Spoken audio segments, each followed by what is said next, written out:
In the 1985 classic Back to the Future, at a scene called the Twin Pines Mall, we will bear witness to a sudden surprise terrorist attack, perpetrated by a group of Muslim terrorists. The attack is at the Twin, which is a reference to the Twin Towers. When we turn the sign upside down, the digits on the clock read 911 or 911.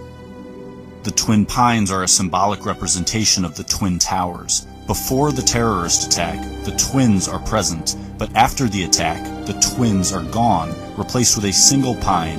This takes place on 9/11, where the twins are destroyed and replaced with a single tower, the One World Trade Building. Also at this scene, Doc shows us two stopwatches, both of which display encoded 9/11s. Is this only a coincidence? The pines are the towers, and this symbol system is confirmed in Back to the Future Part 2, where we see the Twin Pines appear again on a projection movie screen in Marty's future house.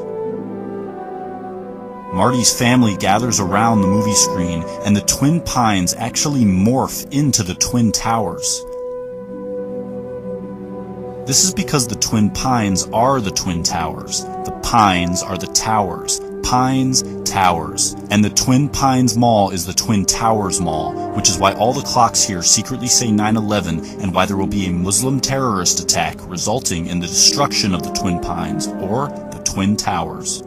But the appearance of the towers is not a random backdrop, as we can see the Statue of Liberty lurking just as secretly as the towers, making this scene a secret recreation of New York City, where Marty's family has gathered to stare at Ground Zero. Of these three characters staring at Ground Zero, one of them is completely upside down. But in the entire Back to the Future saga, this is the only time when an upside-down character will ever appear. The hint being given here is to observe the scene from his perspective by turning it upside down. But when doing so, the Twin Towers are clearly shown to be falling down. In the entire history of cinema, this scene of Back to the Future is the most literal depiction ever made showing the Twin Towers falling down. So how is it possible that this scene would occur in a story that already contains a terrorist attack by Muslims at the Twins on 9/11, where the twins are the Twin Towers, which then execute Hollywood's best depiction of the Twin Towers' collapse? But Back to the Future doesn't just portray this attack, it develops into an elaborate warning about it. I can just go back early and warn him. I have to tell you about the future!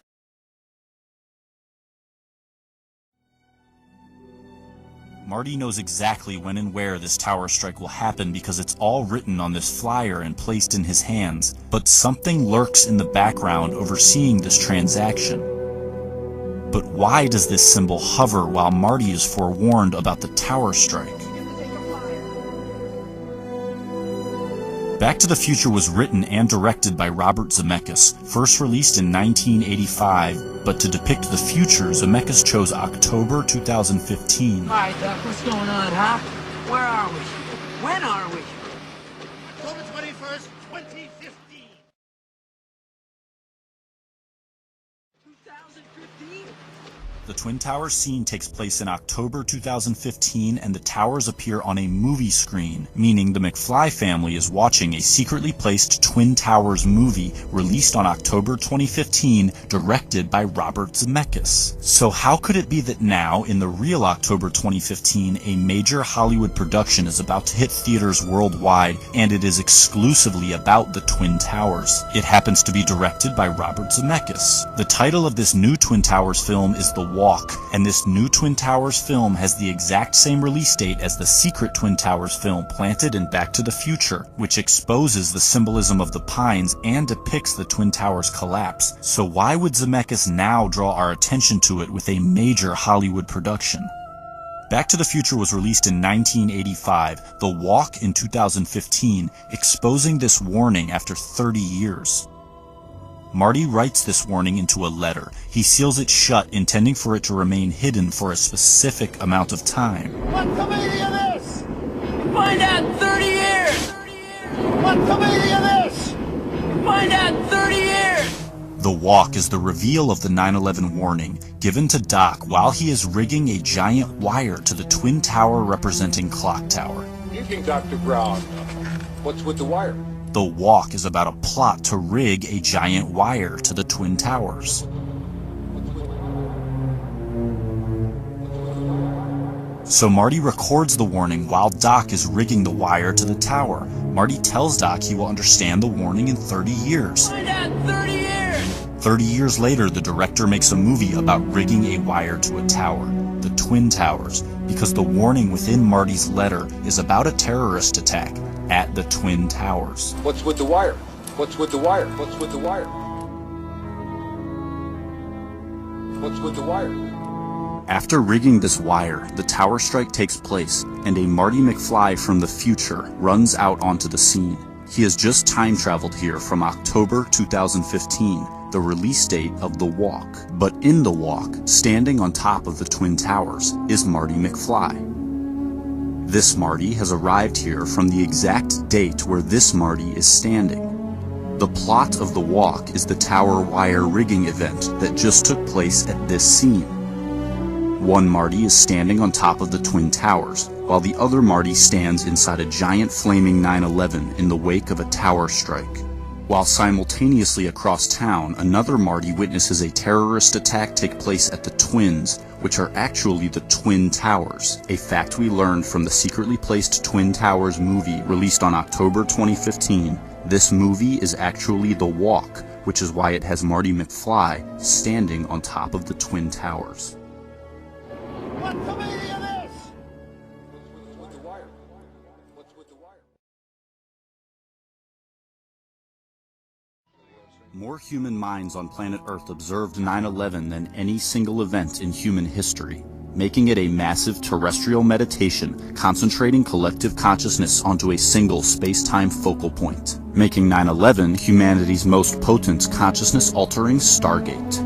Zemeckis, a precogging conduit, channels the 9/11 archetype with his Tower Strike Twin Pines terror attack cinematic superimposition, both scenes featuring the transdimensional portal, pointing to 9/11 as the archetype of transcendence.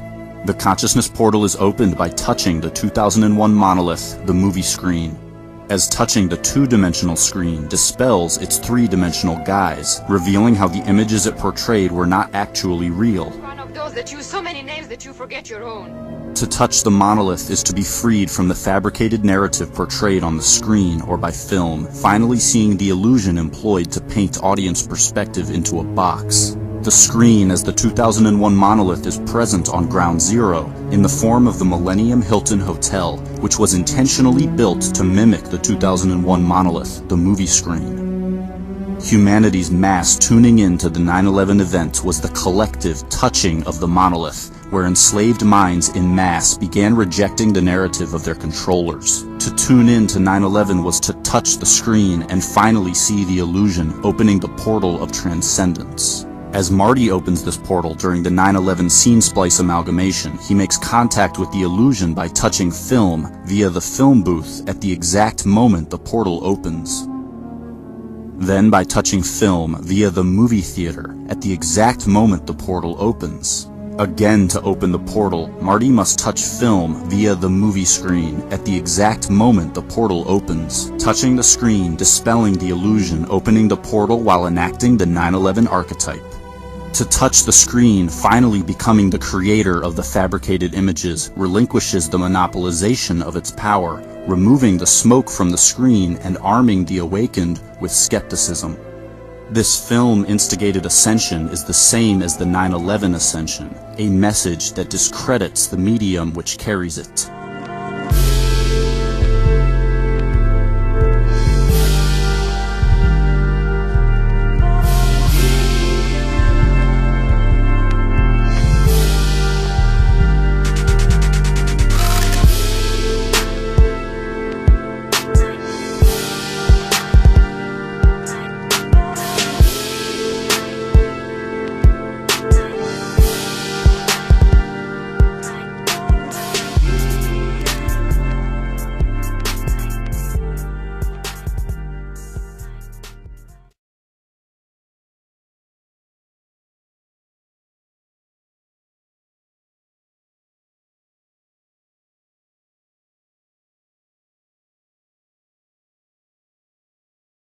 This is the widely known video of the attack, shot by Jules Naudet. At face value, it may not look like much. However, upon closer inspection, in case you missed it, one more time.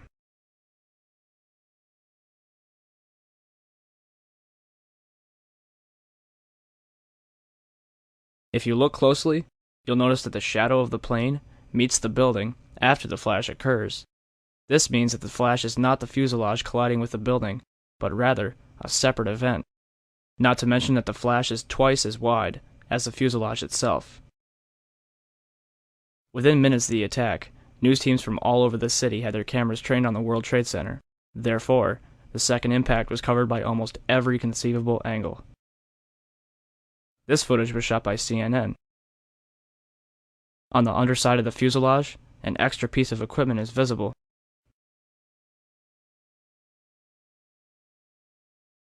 When questioned about this, Boeing representatives refused to discuss it. This is what the underside of a Boeing 767 should look like. The following footage is taken from the documentary Why the Towers Fell. Whoa, whoa, whoa. Bring it back.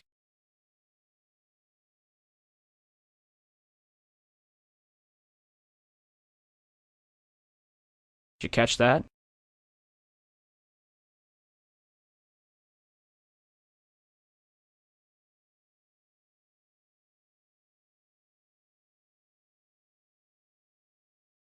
A missile is fired seconds before impact. Skeptics claim that the flash is the fuselage colliding with the building. If that were the case, it would look like this. The flash is also present in footage taken by Evan Fairbanks, Jennifer Spell, and CNN. Al-Qaeda certainly couldn't have added this equipment at Logan International Airport. And even if they did, the flight crew would have noticed it. So where did this plane come from?